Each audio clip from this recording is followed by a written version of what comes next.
Hi, this is the Tempter podcast where we discuss embedded Linux, IoT, and other things we find interesting. Your hosts today are Kim Raj and Cliff Bray. Hi, Kim. How are you doing today? Hey, Cliff. I'm doing great. Thank you. Good. So I want to start with two scenarios and ask which of these do you find more inspiring? The first is a stagnant pond covered in algae on a hot summer day.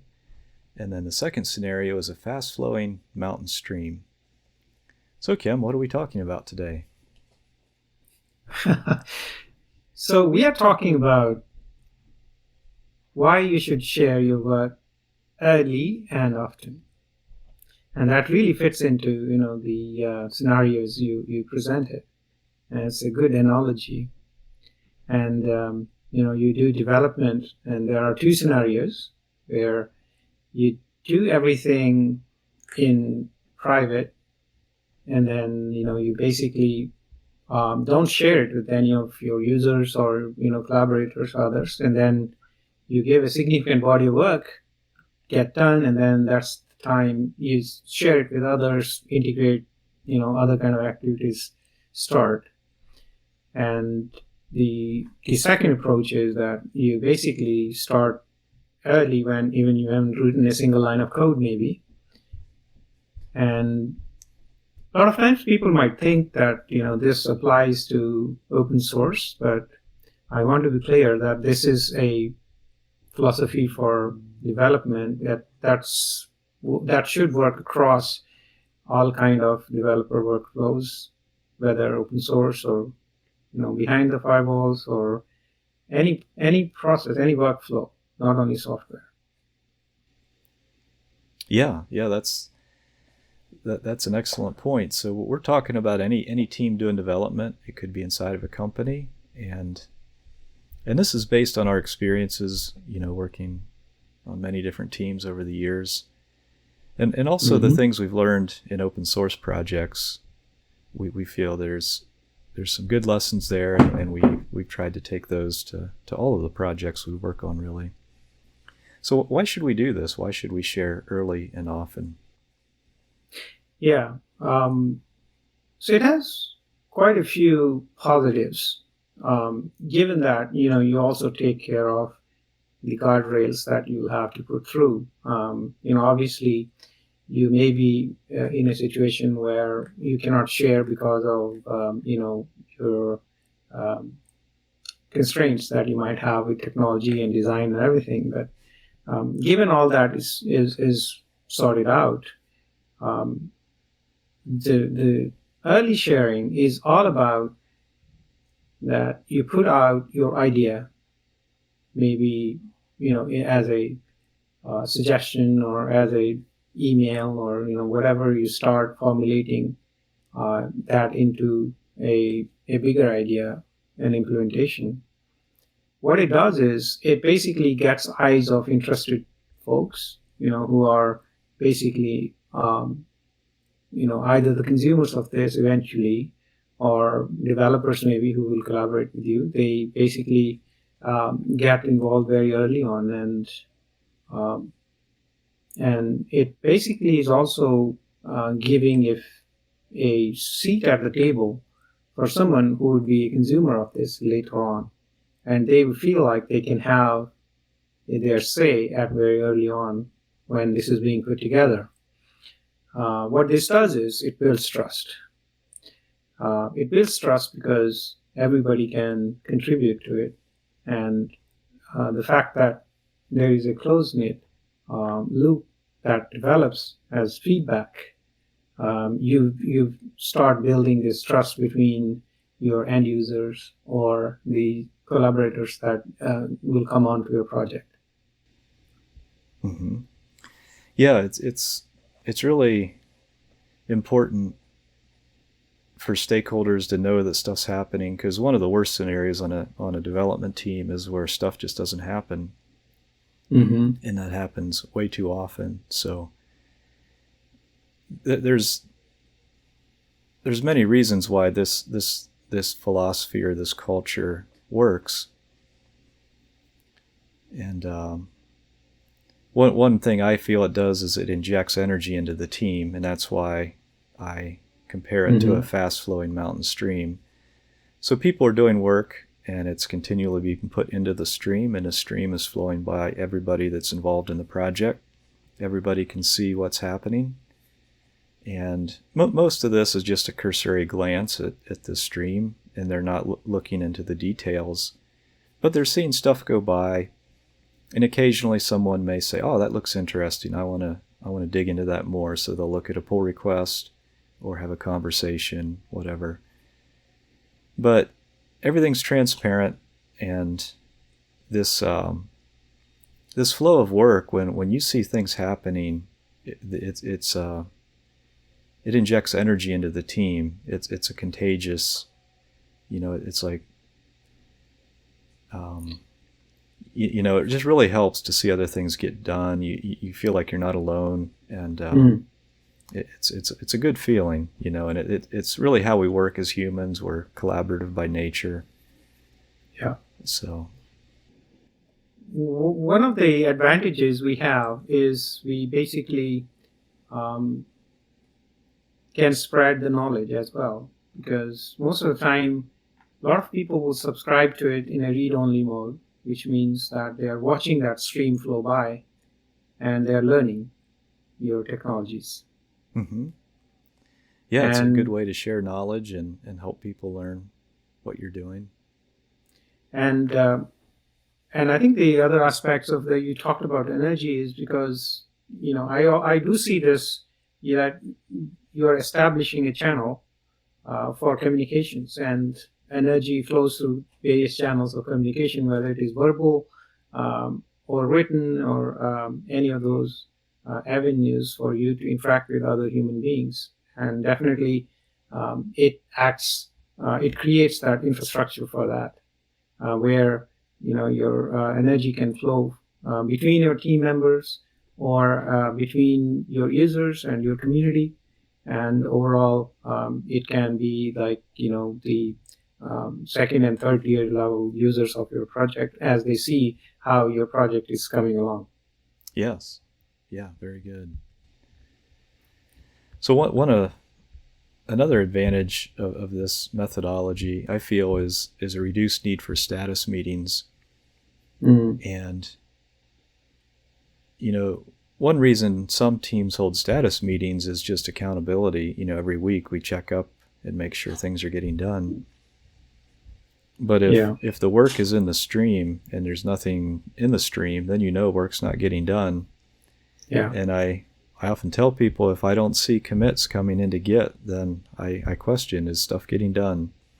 Mm-hmm. So even if you're just thinking about things, you can write down some notes and commit them. So there's, it doesn't have to be code or design files. It can be anything, really. Yeah. Yeah, absolutely. I think, a lot of the updates and status, those are required for collaboration. A lot of times you might have a collaborator who's waiting on something to get done, and you really don't have to have a meeting saying that I will be done next week or next Monday. Or if you develop that communication where they watch out for and you push it out, then you reduce the need for having all these status meetings. Absolutely. Yeah. So as we think about this, do you have any tips for how to for doing this work in this type of way? Yeah, I think I'm sure that you and I and perhaps others who have done stuff in open as well as in closed source would have some of the best practices done in their own ways. But we'll share a few of them here, and where maybe others will have more tips as well. So please do feel free to share them with us. And what I would say is, I'll just take a simple example of an open source project, and I think just to explain, you started it on some something like GitLab or GitHub, or one of those collaborative structures. What you do is you basically start communicating through that system. So what that means is when you do a change, you follow a process where you basically send a pull request. And that's not only valid for a new project that you are starting, it could also be on a seasoned project where you have undertaken a significant feature implementation or something like that.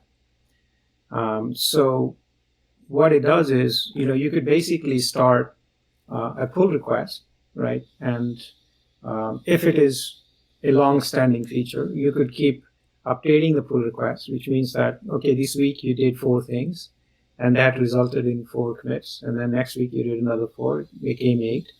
And then eventually you might want to test it all atomically and then send a work in progress pull request to become your final pull request. And these tools allow you all that kind of stuff. What happens is a lot of people, they will subscribe to notifications of pull requests and things like that. So when you push those updates, they get notified. And if, as we mentioned earlier, if someone is interested and then they figure out, oh, this is something I should take a deeper look, they have an option to come back and maybe review, your pull request and provide feedback if they feel like. Or at least they will get notified that, oh, this is done, right? So it's basically to that status meeting aspect of it. The other aspect could be, that if you're working on a shared model where, you're not working in this fork model like GitHub, you can have a collaborative branch, on your repository where you are basically implementing this, as you go, and maybe you can accept contributions from others if there are multiple team members. And then you go to a certain distance with the feature, and then once it's done, then you would be able to send a merge request for that branch. Mm-hmm. The good thing that I do is, if you kind of like logically separate into a chain set, that helps a lot. If it is a bigger ticket item, right? So chain sets are like collection of commits that you put together and you say, okay, I now have implemented the updater for MX8 platform, right? So that's a single kind of a large logically contained feature, but underneath it might have, 20 commits and things like that. Yeah. Pull requests are a great way to group commits together into one mm-hmm. feature, or, it's just a really nice mechanism. Mm-hmm. And I'll throw in one other thing. A lot of systems like GitHub or Gitea, mm-hmm. they don't email people on commits unless it's in a pull request. So if you want to send out notifications that commits are happening, the first thing you want to do is open a pull request and then start adding commits. Yeah. If you don't want people to get notified, then you can do a bunch of commits and then open the pull request, but just be aware that notifications aren't happening, so nothing's flowing in the stream. Yeah, that's a very good point. And I would even suggest that even if you are a one-man or one-person team, still follow the process that we just discussed. Mm-hmm. Even if you are the author and the approver and the committer, still create the commit, push it, create a pull request, and then review it, and then submit it. Sure. That's your best way to communicate not only to yourself, but also to others who would be potentially in future interacting with your project. And keep in mind that you're also creating a trail for the project, how you came to this point. So when you look back, and it's a very valuable information that you're collecting over a period of time when the project is progressing. So it's in Git sense, it's called Git history, but it's basically a trail of how we developed to this point in the project. Yeah, that's an excellent point because your commit messages are really documentation in a sense. They're writing. Hmm. And if you commit often, you're writing often about what you're doing, and that helps you think.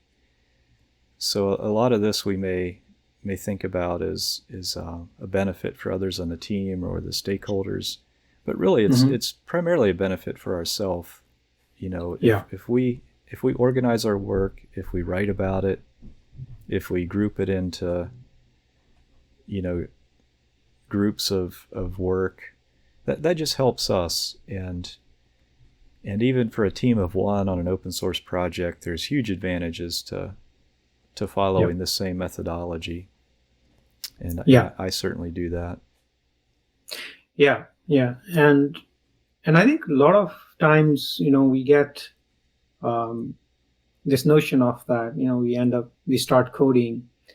And I think that, and this is a reinforcement for myself as well, that, you should start by very strong thoughts around documenting your work. And, Git or any maybe, modern source code management system provide an excellent way to describe, through your Git commit history and document the change sets.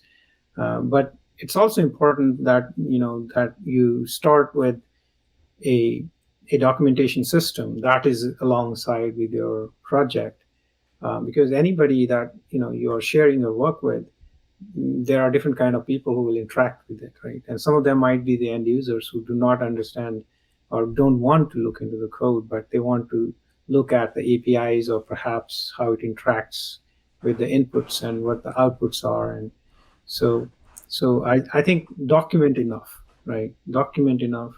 Um, have a very strong documentation system in place. Hmm.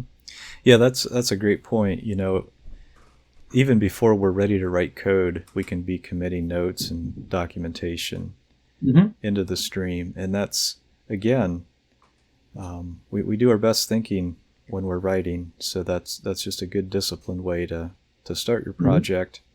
And then as you mentioned, Kim, throughout the project, just continue to do documentation, lead your work with documentation, and then that stuff in the stream, clear it's clear information on what's happening. And then the beauty of all this is when you're done, the documentation's already done. It's not some dreaded task that you have to do after the fact. Oh, now we Yeah, got to go document this stuff, you know, and that's a horrible job. But if you do it as yeah, you go, it's fun and it's yeah. energizing. Yeah, and I think it's also good to keep documentation also under the same set of rules, so to speak. Treat your documentation like code. Yeah, Um, close to the code. Yeah. yeah, and as you commit a new feature or you design a new feature, you also kind of make it a practice to update your documentation alongside, because it is just sitting next to it, Mm-hmm. and then you can make that as part of the same chain set that you're going to propose in your pull request. Now, Yes. what happens is you have a documentation that is reflecting exactly what is in your code of that day. So, and because it is versioned at that point, you can go back anywhere and the documentation will be relevant for that particular day. Mm-hmm. Yeah, that's we can't stress that enough. The further your documentation is away from your code, you know, the Hmm. worse it's going to be, and the more likely it'll be abandoned. Yeah. And I think for sharing often and sharing early, this is even more critical in my mind, because you will start off with a README, right? And that README has to be crisp. Mm-hmm. So you basically um, lay out your motivation, your scope, your goals, and things like that for the project. That's kind of like you're laying out the foundation.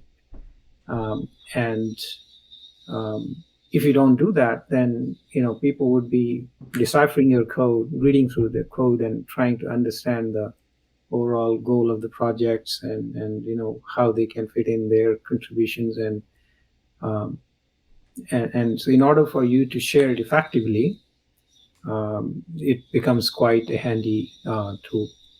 Yes, yes. So, not everybody works this way, and some Hmm. of it just may be our nature. We're all different. Yeah, So there's some objections we might raise to this type of work.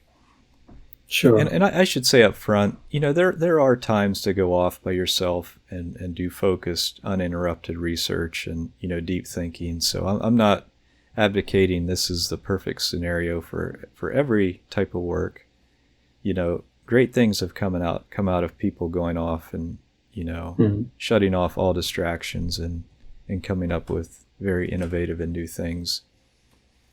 But in general, if there's a team involved, that's the type of scenario we're talking about where collaboration has to happen. So some people might say, well, my code's not perfect. I don't want to share it until I'm finished with it. So what's your response to that, Kim? I think you have to understand your vantage point. From where is this coming from, right? And um, always say that no code is perfect, Mm-hmm. right? And and it's good that you hold yourself to higher standards, and that's a good sign.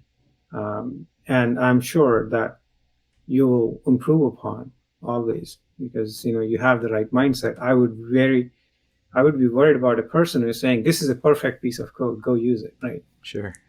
You have closed the doors. Yeah. So, Mm-hmm. so no, yes, that's a perfect validation, saying that my code is not perfect. Yes, and that's a very common use or common case. Um, However, um, what you have to look into is that no code is perfect, and maybe you have to look a little bit into why you think that your code is not perfect. Yes, or that you will ever reach perfection. Hmm. In these complex systems, they tend to live a long time, and we tend to make modifications over a very long time. So it's pretty much everything we do is a work in progress, including Yeah, ourselves. So yeah. yeah, and I think another way to think about this is that okay, this is the best right now, and it is in something I can share, and there could be somebody else in the in the larger community for my project who may say, "Oh, I can build upon this idea to even do it way better." I can't give you a number of examples from my own life where this has happened, Mm-hmm. where I put out something and then it was improved by others by leaps and bounds, and that ended up me learning something that ended up the project getting something started um, and getting better over a period of time. So I think if your code is not perfect, that's a true statement, and I really appreciate you for that. But it doesn't mean that you should not share it. Right. And it's really a sign of maturity and and confidence. It's people that are confident in their abilities are not willing to are very willing to share what they do early Hmm. because it may not be perfect, but I'm confident that I've done the best I can Hmm. at this point in time, like you said, and Hmm. it's going to get better. This is a starting point. So Yeah, yeah, yeah, absolutely. another one is people feel like they don't want to bother other people, and and again, that's a noble thought. Yeah. But what are your thoughts about that, Kim? Um, I don't think that you're bothering people by your code because everybody in this world they have their own daily schedules, and if they don't want it, I assume that they will not look at it. Mm-hmm. So Yeah, we don't have to walk to the stream and look at it. It's there yeah. if we want to, but nobody's forcing us to. Yeah. Mm-hmm. So don't think that by doing this you're bothering anyone. In fact, you are not. Mm-hmm. Yes, and when you consider all the advantages, I think any thought like that is probably fairly insignificant. The potential to bother somebody is that negative is fairly insignificant compared to all the advantages. Mm-hmm. And again, this type of workflow is done in such a way where it's not in your face. I need an answer like an email. Mm-hmm. Like when somebody sends you a direct email, I did this, you feel like you need to read it because it was sent directly to you. Or if you're called into a meeting, and you're there, you're definitely interrupted. But a lot of times I'll filter notifications like this into a special folder in my email, so they're not coming into my inbox, they're just streaming into a folder for a project, and then I'll just go look at that folder occasionally and process it.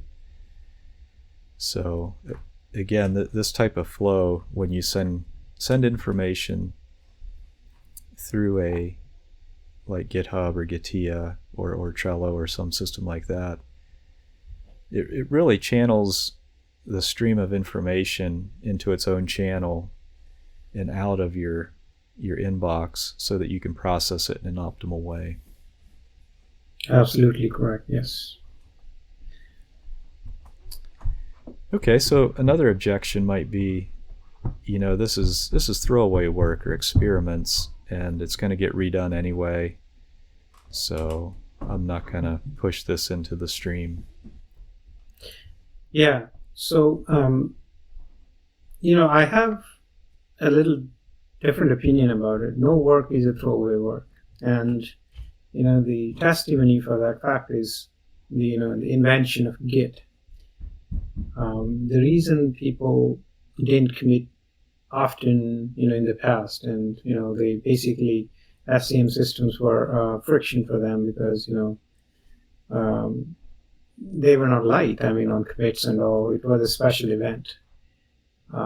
Git came along where it basically became this distributed system for managing the source code, and branching became easy. The structure of your repository is very tree structure like. At this point, when I'm working through iterations, I push that as a branch, like, work in progress 1, work in progress 2, work in progress 3. Mm-hmm. And okay, I might delete it, right? But I might still keep it because, what if work in progress 3 is worse after a while because, some testing reveals something and I have to track back, right? Then I might say, hey, let me try the same case with my earlier attempt, or, the one that was done earlier than that. So yeah, I think we are tinkering all the time. Everything is an experimental work. Sure. Yeah. And then it turns into a product or into a pull request. Yeah, we never know what's going to stick, and Mm-hmm. experiments are learning. So anytime we're learning, we definitely want to share what we're learning with other people. And I feel that experiments are perfectly good information and very valid information to share with your team. Yeah, I think what will be important is, or one thing I could say is, you could do something like, you create a pull request and mark it work in progress. Mm-hmm. So that's your way of communicating to someone on the other side who's interested in looking at that hey, this is something still under works. This is probably version 1. I might come up with a version 2 soon. And so they take a look at that from that perspective. Sure. And yeah, just mark it exactly what it is. Yeah. Exactly. So, but I would think that find tools to communicate exactly what you want to communicate. this should not hold you off from sharing the work. Yes. If you are intending in this workflow. Right. So some people are fairly private by nature, and again, I want to respect that. Yeah. And they're not comfortable showing their work or sharing it. Mm-hmm. Yeah.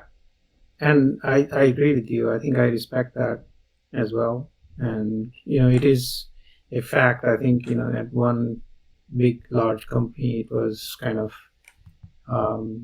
when you try to kind of say, hey, everybody does everything in open, and then a lot of people kind of were shy of that, and that has to be respected, because it's, their way of working at that point. And we at least are not in mistake here where we say this is the only way that you can do, right? So it is one of many different ways to do things. Yeah. And if you're uncomfortable with this, then yes, we completely support and understand that you are basically going to do it differently, and that will be as good as well. Sure. And I think in these types of environments, sometimes it's hard to communicate, especially asynchronously in writing, our feelings. So we may interpret feedback as criticism or harsh. Yeah. And, we've seen this on many open source mailing lists where somebody just seems like a very harsh guy, but when you meet him in person, he's a really nice person. So it's important as we interact that we try to accurately convey our emotions and try to be nice and kind and encourage people. Because, if we aren't careful, if we're blunt or whatever, then people that are a little more sensitive may withdraw and be less likely to contribute. Yeah. But I would say on the other side, if we are a sensitive person, one way to get better is practice. So if we, if we practice sharing and we practice dealing with feedback and learn how to take it, we'll probably only get better at this if we practice it, and that involves often some discomfort. Yeah, absolutely. And I think at times, this is kind of my personal experience, is when you give it out there, you basically distance yourself from that. It is a product you don't identify with, and that also keeps you objective. At times you really need that as well, because at times it happens because it is your cognitive work. You get a little biased towards that as well. So yeah, we have to not be too emotionally wrapped up in our work. And be humble enough to, when somebody suggests a different way to do it, we're thankful and humble and appreciative of feedback. Feedback is a gift, and even if it's not justified or it's wrong, it's still a gift. And we need to learn to treat it that way. Yeah. As humans, that's hard. Yeah, true. I agree. I think, because you put a lot of effort, your, cognitive skills at work, and I'm sure you put a lot of effort in coming up with this that you shared. And then, it's obviously, sometimes it can be off-putting if, the feedback isn't up to the mark, or, but thinking this way, like, if you were not to do it, then you will have zero feedback anyway. So, so if you don't get any feedback, that's as good as it would be, so I just look at it from that perspective. Sure. So yeah, that's some of our thoughts. Do you have anything else you want to share on this topic, Kim? Yeah, I think this is something that when you start thinking about it, it might sound a little bit unfamiliar, but when you like really think about it deeply, you find that um, it is a way of working where you do exactly similar things. It's just that the timings of them will be different, and in the end, you would achieve a very similar goal, but in a very incremental fashion. Mm-hmm. Yeah, one thought I heard recently was that velocity is necessary for innovation, Yeah, and I feel that's important on teams, that there's good velocity, yeah, and I feel that this is one way to achieve velocity. I'm sure there's others, but it's yeah. one I'm familiar with. Very well said. Well, thanks for listening, and thanks, Kim, for sharing your Likewise. thoughts. And if you have any feedback, please reach out to us or share it with others. And we appreciate you listening. Until next time, thank you. Thank you.